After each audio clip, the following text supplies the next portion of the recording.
dengan database-nya juga tentunya database protein. Jadi protein dengan protein lagi. Seperti itu. Nah, untuk hari ini jadi ada dua tujuan gitu. Yang pertama adalah nanti kalian akan mencoba pertama itu untuk menjajarkan atau yang disebut dengan alignment itu ya kan BLAS itu kan basic local alignment. Jadi menjajarkan itu bahasa Inggrisnya alignment gitu ya. Jadi untuk menjajarkan sequence asam amino. Nanti di sini kalian dikasih 3 sequence yang masing-masing ini nanti kalian harus BLAS yang harus kalian jajarkan. Nah, nanti dibandingkannya dengan sequence yang ada di database protein. Tuh. Nah, jadi sama seperti minggu lalu, ini nanti kalian analisis dulu. Yang pertama itu nanti kalian identifikasi dulu, ini tuh merupakan sequence asam amino apa, ya, dan berasal dari organisme apa. Ini eh, tahapannya nanti akan saya contohkan. Jadi tujuan yang pertama itu kalian coba dulu untuk menjajarkan masing-masing sequence ini, sequence 1, sequence 2, dan sequence 3. Itu kalian cari tahu dulu kan protein apa.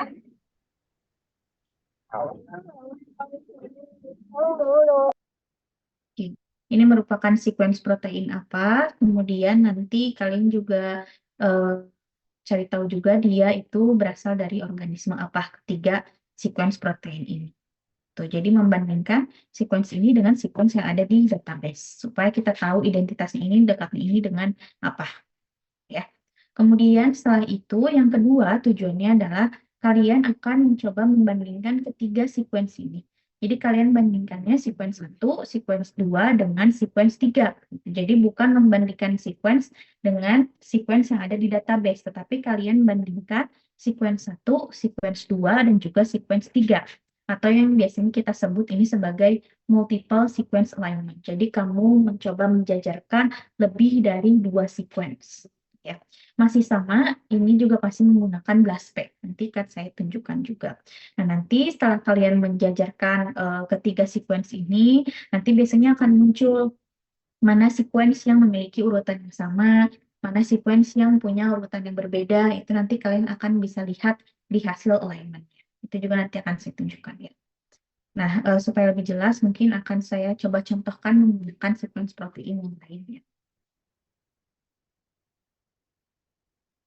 Ini seperti biasa awalnya nanti kalian buka dulu ya. Kita coba dari awal ya. Nah, ini yang awal masuk link seperti ini kan ya. Nah, waktu kemarin kan kalian pilihnya yang nukleotida tidak belas. Nah, untuk yang sekarang kalian pilihnya yang protein belas karena ini membandingkan sequence protein dengan database di protein lagi. Ini nanti kalian akan muncul. Ini jangan dulu. Nah, ini nanti akan muncul seperti ini awalnya. Kemudian nanti kalian masukkan di sini sequence-nya, sequence yang tadi ada di modul. Jangan lupa pastikan yang dimasukkan ini adalah sequence dengan format FASTA, ya. Sequence dengan format FASTA. Nah, ini tandanya itu kalau dia format FASTA ada tanda lebih besar di awal. Jadi jangan lupa untuk masukkan ininya, tanda lebih besar, kemudian judulnya apa, kemudian nanti di enter di bawahnya ini sequence-nya atau enggak langsung aja kopas dari Word itu, dari modul itu langsung aja kopas ke sini. Itu bisa, ya. Kemudian nanti setelah itu eh, ini kamu bisa langsung klik blast. Tapi sebelum itu saya mau perkenalkan dulu juga kalau misalnya kalian itu bisa membandingkan sequence ini dengan berbagai database. Misalnya mau dengan database RefSec itu bisa. Atau misalnya mau membandingkan dengan database yang hanya ada pada Uniprot itu juga bisa. Gitu ya. Atau kamu mau membandingkan dengan database yang ada pada PDB aja itu juga bisa. Ya, jadi tergantung nanti kebutuhan kamu apa. Cuma biasanya secara umum, ini pilihnya yang ini. Ya, yang standarnya itu biasanya non-redundant protein sequences. Jadi udah ini sebetulnya nggak usah diotak-atik lagi. Cuman ini saya mau kasih tahu aja. Kamu bisa membandingkan dengan database yang sesuai nanti kamu inginkan. Ya, jadi ada berbagai jenis database lagi di dalam sini. Tuh. Kemudian juga sebetulnya kamu bisa memilih, misalnya nanti yang mau dimunculkan itu organisme apa. Itu bisa di sini ditambahkan misalnya yang ingin kamu munculkan ini protein yang berasal dari bakteri Staphylococcus aureus aja. Nah, ini nanti bisa diketik di sini Staphylococcus aureus. Maka nanti hasil blastnya yang muncul adalah organisme Staphylococcus aureus. Tapi untuk sekarang, karena kita mau identifikasi, dia itu sebetulnya berasal dari organisme apa, jadi ini sequence-nya belum kita ketahui berasal dari organisme apa, maka ini dikosongkan aja. Ya, tapi kalau kamu misalnya udah tahu, oh saya isolasi protein ini misalnya dari bakteri A, atau saya isolasi protein ini misalnya dari jamur B, gitu. Nah itu sebetulnya bisa dimasukkan organismenya. Sehingga nanti yang keluar itu adalah tanggung protein yang memang dari apa organisme yang kamu sudah isolasi gitu. Cuman kalau sekarang kan ini belum diketahui ya berasal dari organisme apa, maka ini udah aja dikosongkan. Ya, ininya non redundant, kemudian ini dikosongkan, kemudian ininya udah ya sesuai BLAST, kemudian tinggal klik BLAST. Ini biasanya kan cukup lama nunggunya, jadi gitu.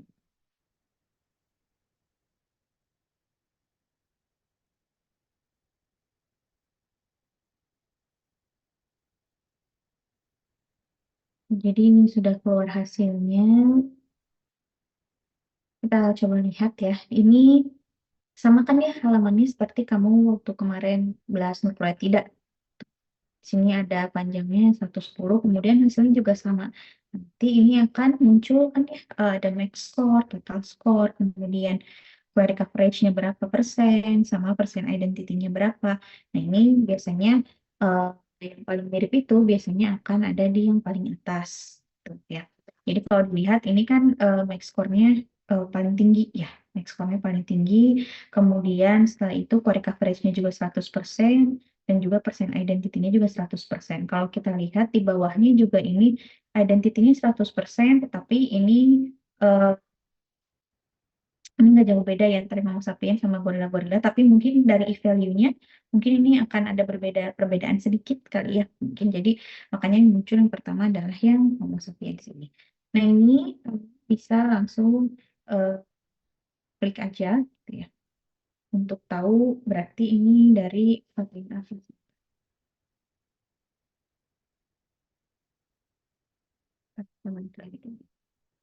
Nah, untuk tahu misalnya ingin lihat lebih detailnya, kalian bisa klik accession number-nya tadi. Nah, nanti akan muncul halaman ini, gitu ya. Di sini ada informasinya. Berarti ini protein apa? Sequence ini tuh berasal dari protein, sequence ini itu protein apa? Berarti sequence protein apa? Insulin isofrom. Ya, nama proteinnya berarti insulin isofrom. Kemudian berasal dari organisme apa? Berarti Homo sapiens. Homo Satu sapiens, manusia. Homo sapiens atau manusia. Tuh, ya. Seperti ini. Nah, ini kalau dilihat ini sequence yang sequence database-nya ini. Ini sequence di database. Ini.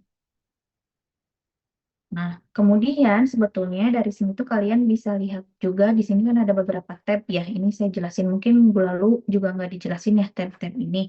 Nah, ini ada namanya graphic summary. Di sini kita bisa lihat ada warna-warna ya, ada warna merah, ada warna pink, kemudian sebetulnya nanti biasanya ada warna hijau, ada warna biru, ada warna hitam. Nah, biasanya itu menunjukkan skor.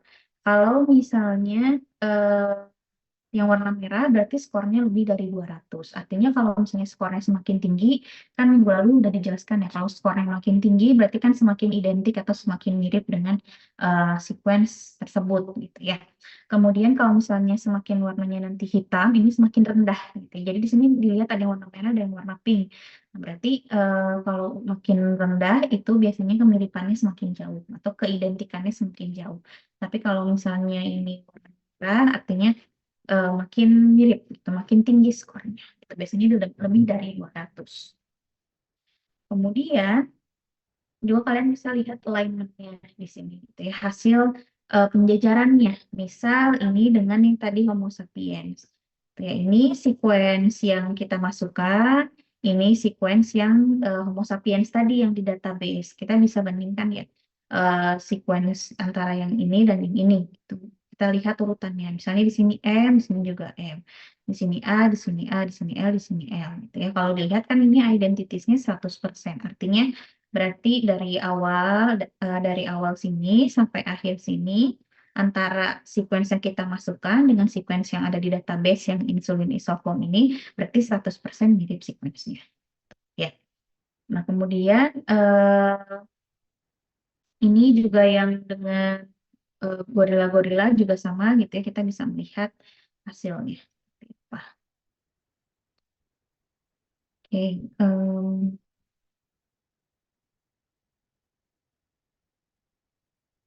ya seperti itu kita bisa lihat. Kemudian juga kita bisa tentukan tampilannya mau seperti apa. Kalau ini kan kayak huruf semua ya yang ditampilkan ya.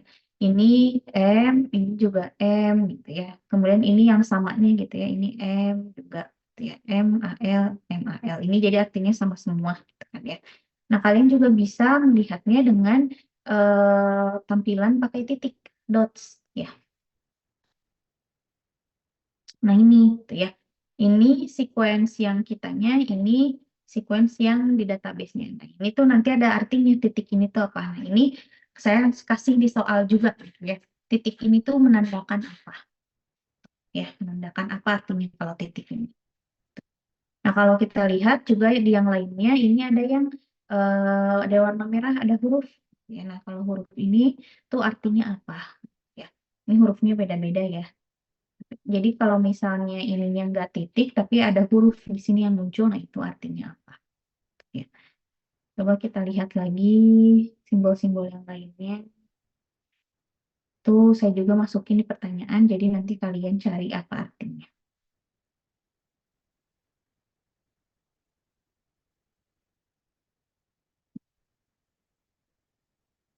Nah, kemudian satu lagi ada tanda ini, tanda strip. Ya, nah ini juga apa artinya kalau tanda strip? Nah, itu saya juga udah kasih soalnya ya di modul. Nanti kalian cari. Bisa kalian cari di Google bebas aja. Pokoknya kalian cari itu artinya. Seperti itu. Ya. Kemudian yang terakhir ini ada taksonominya. Kalau taksonomi ini eh, tadi ya dari organisme apa? Ini kan Homo sapiens ya. Berarti kalau Homo sapiens ininya apa nama apa ini hominid itu berarti apa mungkin family-nya gitu ya atau kelasnya atau ordonya sampai ke atasnya. Gitu. Kalau ini mah taksonomi hierarkinya sampai kingdomnya nanti apa? Seperti itu. Kita balikin lagi. Nah, ini untuk yang tugas yang pertama, kalian identifikasi dapatan apa, organisme apa. Gitu ya. Nah, saya akan contohkan untuk yang kedua, ya, untuk yang membandingkan ketiga sequence-nya. Kalian kita balik lagi ke protein blast, kemudian kita masukkan tadi sequence yang pertama, ya. Kemudian nanti kalian klik yang ini, align to all more sequences. Jadi karena kan kamu mau membandingkan dua atau lebih sequence, maka ininya nanti diklik. Nah, nanti akan muncul satu kotak lagi untuk kalian isi sequence mana yang mau dibandingkan. Ya, saya ambil dulu dari sini sequence-nya.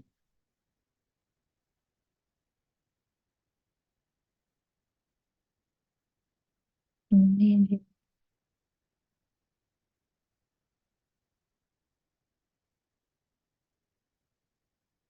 kita coba misal ya kita ambil yang ini. Ini supaya kita ngebandingin aja ya. Nanti mah kalian masukinnya sequence 1, nanti sequence 2, sequence 3 gitu ya. Kenapa nggak saya kasih dia soal supaya kalian belajar ya. Nah, misalnya ini sequence yang keduanya ya. Ini. Nah, ini misalnya ini sequence yang keduanya. Saya kasih, ingat harus dalam format FASTA, jadi ininya harus ada. Saya kasih nama aja ini 2 ya. Kemudian saya masukin lagi sequence yang ketiganya. Ya.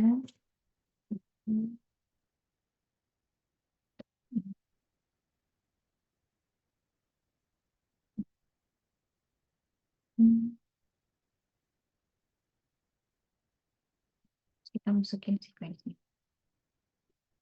Kemudian. Nah, jadi ini kita udah masukin nih ketiga sequence-nya. Ini sequence pertamanya masukin di awal. Kemudian nanti masukin sequence kedua dan nanti masukkan sequence ketiga. Jadi kita udah Ada seperti ini ya. Kemudian ini langsung aja kalian bahas.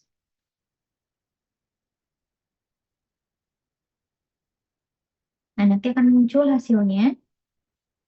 Di sini ada satu-satu ya, kita bisa lihat yang atas ini perbandingan sequence 1 dengan sequence 3 ya. Seperti ini perbandingannya. Jadi kalau misalnya ini sequence-nya M, di yang sequence kita yang sequence 1, kemudian yang sequence yang ketiga juga sama M. Yang ini A, yang ini juga A, yang ini L, ini L, ini Y, ini Y.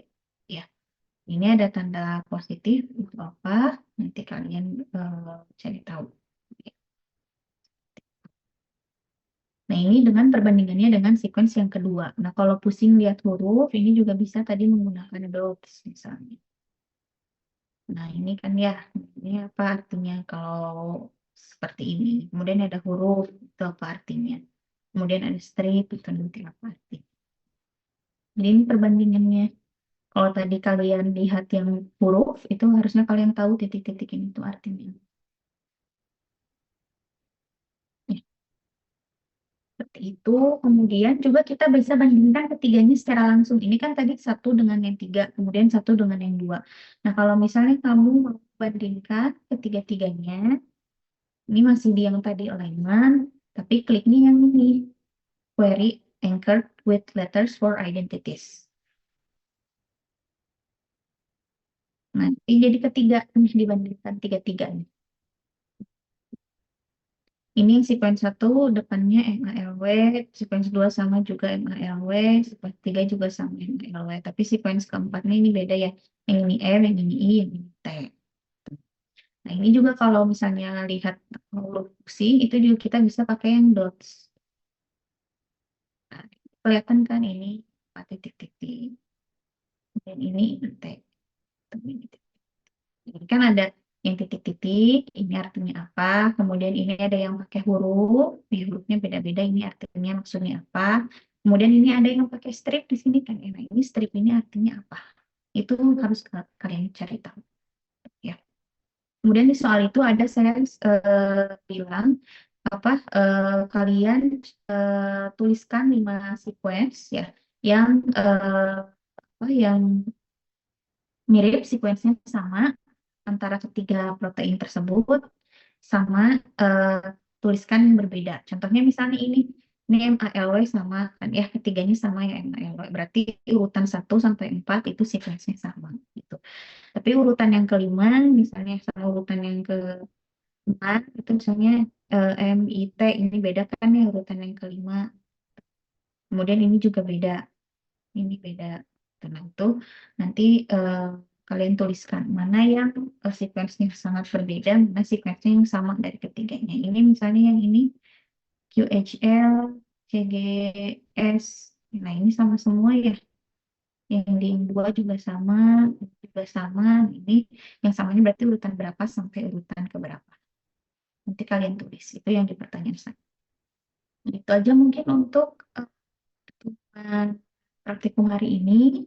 Nah, jadi sebetulnya fungsinya untuk apa sih Bu kita membandingkan gitu ya ketiga protein. Sebetulnya ini juga kita bisa melihat tadi misalnya ada sequence yang sama atau enggak, misalnya dari protein yang berbeda. Nah kan tadi kalau kita lihat sebetulnya ini tuh protein dari organisme yang berbeda. Artinya dari ketiga organisme tersebut selalu ada gitu sequence yang mirip. Nah, ini mungkin bisa menandakan sesuatu sequence yang mirip ini tuh apa. Artinya mau di organisme apapun, si sequence protein itu akan ada. Nah, ini mungkin bisa kita nantinya untuk analisis selanjutnya itu bisa kita cari gitu ya. Sebetulnya si sequence yang sama ini tuh fungsinya apa? Atau sequence yang berbeda itu sebetulnya ada fungsinya apa? Kenapa sih berbeda di antara misalnya di yang sequence 1, sequence 2, sequence 3 itu nantinya untuk analisis ke depannya. Kemudian juga sebetulnya dengan kita membandingkan lebih dari dua sequence itu kita bisa melihat kekerabatan, ya kekerabatan antar mungkin antar organismenya, ya dilihat dari protein ini. Mana kira-kira yang berkerabat paling dekat. Biasanya yang berkerabat paling dekat kan mungkin yang semakin mirip gitu ya sequence-nya. Seperti itu. Nah ini juga kita melakukan ini nantinya untuk praktikum selanjutnya, misalnya untuk desain primer, untuk analisis filogenetik, itu biasanya nanti kita akan membandingkan lebih dari 2 sequence. Tapi biasanya kalau untuk yang desain primer ataupun yang untuk filogenetik itu biasanya pakai sequence-nya sequence DNA, gitu, bukan sequence protein. Atau sequence nukleotida ya, bukan sequence protein. Cuma prinsipnya sama seperti ini nantinya. Ya, seperti itu mungkin fungsinya untuk. Oke, ada yang mau ditanyakan dulu mungkin dari praktikumnya? Recording stopped.